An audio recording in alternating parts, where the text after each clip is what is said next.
Hi, my name's David Heatley and I'm one of the company directors of Cycling Inform. Now we're a cycling coaching company and we're based here in Melbourne and we coach athletes all around Australia. And we've put together this video for people that are preparing for the Great Victorian Bike Ride run by Bicycling Network. Now this is a fantastic event. It's run over 9 days. 8 of those days are riding. So the first thing I'd like to talk about is training for the event. Now the Great Victorian Bike Ride is a fantastic 9-day event, as I've mentioned, and you do get a rest day in between, but you'll be riding for 8 of those days. So it's important that you train yourself to be able to back yourself up day after day while you're riding. And the other thing is that it's got a few hills in it, so you also need to train yourself to climb hills. Now training for anything is not like cramming for an exam. You can't just do a couple of weeks of high intensity training and expect fantastic results. So the best way to train for an event like this is to steadily build your fitness over time, and that allows your body to recover and rest as you improve your fitness. The other thing that you really want to work on is your consistency in training, and that's what helps you with that back-to-back, improving your back-to-back. So what we generally recommend to people is that they ride during the week, try and ride 3, maybe 4 times during the week. And commuting is a fantastic way of doing that. It fits into your lifestyle. And the idea is that you want to build your fitness up to a point where you feel fairly comfortable riding, an 80k ride. Okay, bearing in mind that the longest ride on the Great Victorian Bike Ride is 120k. Now during the weekend there's some fantastic rail trails that are available around Melbourne and some fantastic bike tracks. So a rail trail that comes to mind is the Lilydale to Warburton, and that's a fantastic rail trail to be able to spend a little bit more time on the bike and just practice. Now the other things that you need to work on in training for the event is to develop your confidence riding on different road surfaces and also in different weather conditions, because we don't know what's going to happen, what sort of weather we're going to encounter on the Great Victorian Bike Ride. So it's important that when you do go out riding, perhaps during the week or during the weekend, don't be too shy of bad weather, like when it's raining or windy, because you may encounter that on the ride. So if you can get used to that in your training leading up to the event, that's going to help you obviously when you're on the event. And also working with cornering and braking, because the way that you corner and brake on a wet day is going to be a lot different to the way that you would corner and brake on a dry day, and also the way that you ride around on gravel roads and those sort of things. So get used to riding in those sort of conditions. And also another important thing is that you will be riding with other people. So if you're not familiar with riding in bunches, then it's a good idea to get out and do a little bit of bunch riding. Now the Bicycle Network do offer some prep rides with some warbies, and that gives you the opportunity to experience riding with other people if you find it difficult to find bunches to ride in. So keep that in mind as one of the options, and look for those when they're promoted on the Bicycling Network website. So I just wanted to touch just lightly on nutrition as well. Obviously it's very important that you eat healthy foods while you're training for an event like this. Make sure that you stay away from fatty and fried foods.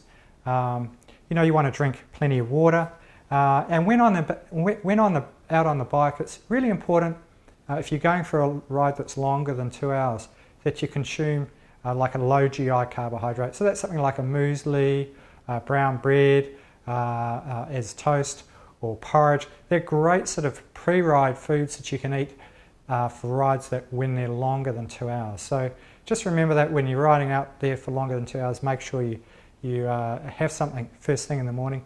And the other thing is that when you're out on rides that are longer than 2 hours, that you've got something that you take with you. So perhaps a banana or a muesli bar or some of those sports straws. And if it's warm, if it's quite hot, then maybe a sports drink, but make sure you've got plenty of water.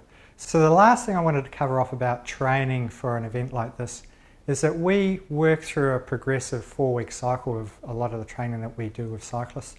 And what that is that the first 3 weeks we progressively build the training load and the volume of training, and then on the 4th week we back it off.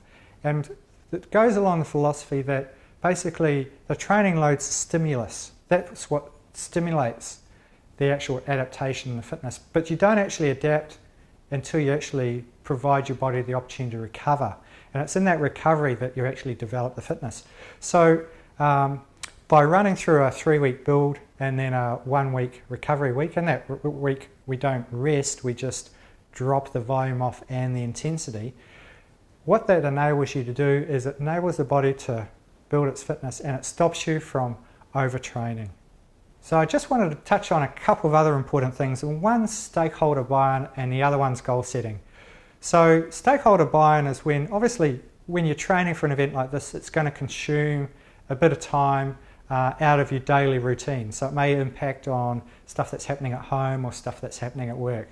So it's important that when you do embark on a training program for an event like this, that you just let your stakeholders, that's the people around you, your work colleagues and your family members, know that you're going to be committing to do the training. And that means that there may be some things that you won't be able to do.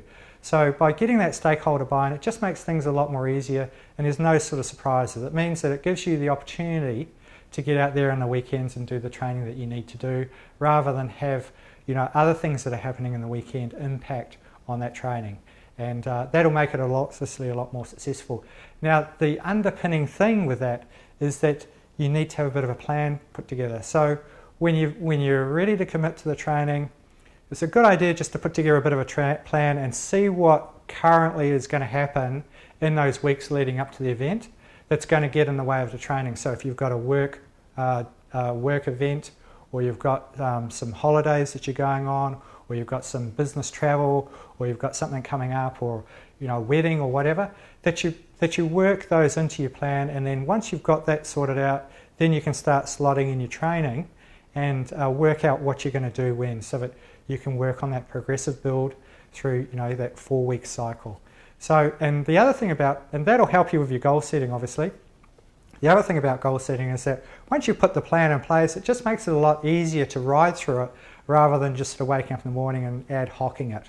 All right, so it just works out a lot better. And what we find actually, when we have people in our remote coaching program that's been really successful, we find that people really enjoy having the plan. It means they don't have to think too much about what's happening. They can just get into their training and they just do the plan. So if you're able to put together a plan that gives you a step-by-step, yep, I'm going to be doing this sort of training on this day, this sort of training on that day, then that's going to help.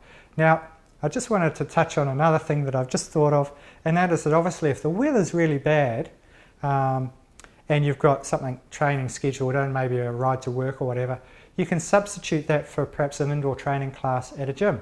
Now, Bicycle Network, they've put together this great little iPhone app. It's called Ride Log, and it's actually developed to help them track and create metrics for rides that people are doing, and that helps them to work with government bodies to help plan new infrastructure for cyclists. So that's fantastic. But the rider log's a really good tool to help you with your goal setting as well, because what you can do is you can put together your plan like I've just recently talked about, and then you track it with your ride log, and the ride log just helps you track that progress. So it helps just sort of tick off those little training sessions one by one, and that'll help you with your goal setting as well. So I just wanted to introduce that ride log thing to you. Just wait till the end of the video and I'll put together a link along with a whole lot of other links that'll talk about that one and other things as well that we've covered off in this training session. One of the first things that I would do before embarking on a training program like this was just get my bike position checked out at one of the local bike shops. Now, Bicycle Superstore, they've got a partnership with Bicycle Network on the Great Vic. So if you've got a Bicycle Superstore close by, then certainly go down there and book yourself in for a bike fitting. Otherwise, one of your local bike stores will be fine. And while you're there, obviously, it's a good opportunity to get your bike checked out and make sure it's running perfectly, because the last thing you want is to get into your training program and have a mechanical. So having your bike set up properly helps reduce the chance of a lot of cycling related pain and injury. Things like lower back pain, upper shoulder pain, numb hands, numb feet, sore knees, those sort of things. They're all contributed by poor fit up. So if you're able to get your fit up sorted out earlier on, then that'll just help reduce the chance of those injuries happening. And it means that your riding becomes a lot more enjoyable as well. So a good bike fit's one of your best friends. So while we're on the subject of injury prevention, it's a good idea to consider stretching. Now what we recommend to cyclists is that they stretch 5 or 10 minutes after a ride. And if you're looking for some good stretching exercises, we've got a fantastic DVD available on our website called the Matt Brindle Functional Strength DVD. It's a bit of a mouthful. Now in it has some fantastic mobilizer exercises, and they're basically a dynamic stretch. So if you're looking for some stretching, check it out on our website. Well, we're almost finished, and thank you very much for your time in watching this video. Now coming up is a whole lot of links that I think you'll find very interesting that'll help you with your preparation for this event. So keep watching.